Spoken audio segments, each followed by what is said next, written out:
And we were reminded of that fateful moment where Speaker of the House Nancy Pelosi told us that Congress needed to get the health care bill passed so we could find out what's in it. Now that it's passed, what is in it and just how bad is it? Hugh Hewitt, let's start with you, sir. Well, it's pretty bad. We still don't know what's in it, and I know a mandate's in there that is not constitutional. It should be struck down. I believe most people would agree with that who are on our side of the political spectrum. I know there's a 10% tax on tanning booth revenue.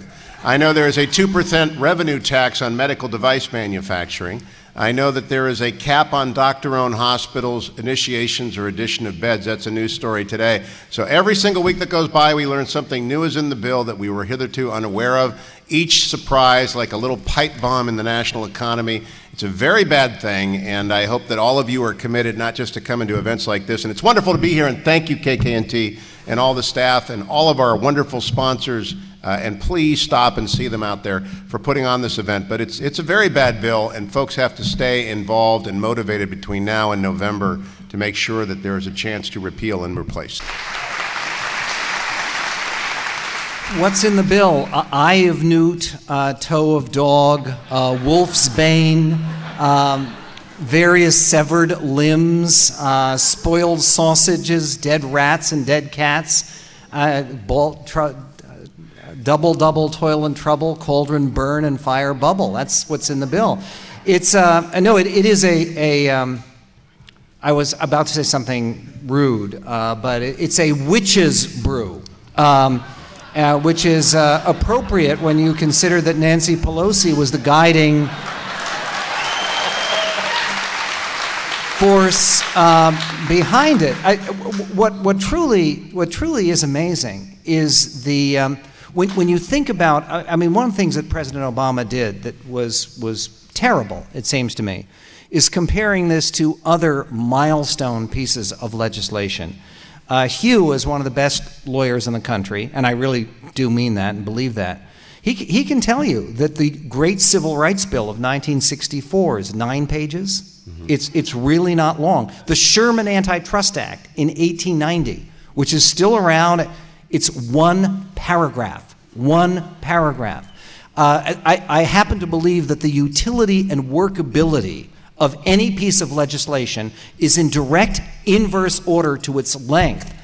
This thing needs to be repealed, and then it needs to be buried out in an open field somewhere with a stake through its heart.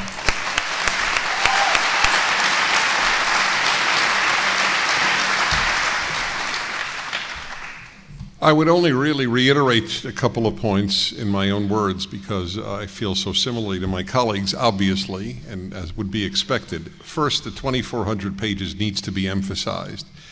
And what that means, as the Wall Street Journal has brilliantly editorialized so consistently over the course of this time, is it's really a major employment bill for trial lawyers.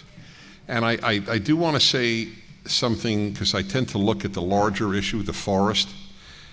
A society that comes to venerate lawyers over doctors is in trouble. And that is really what is happening now.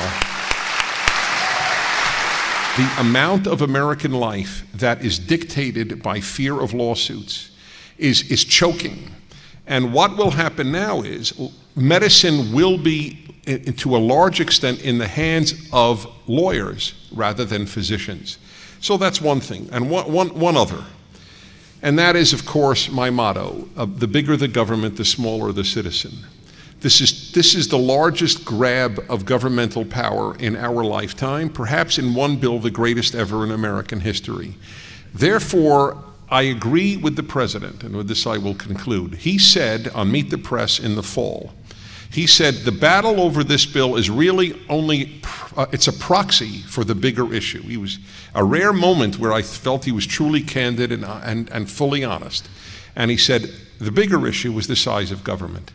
And that is exactly right. And that is why I am devoting every bit of energy in my life to working with my colleagues and with you to repeal and replace this bill.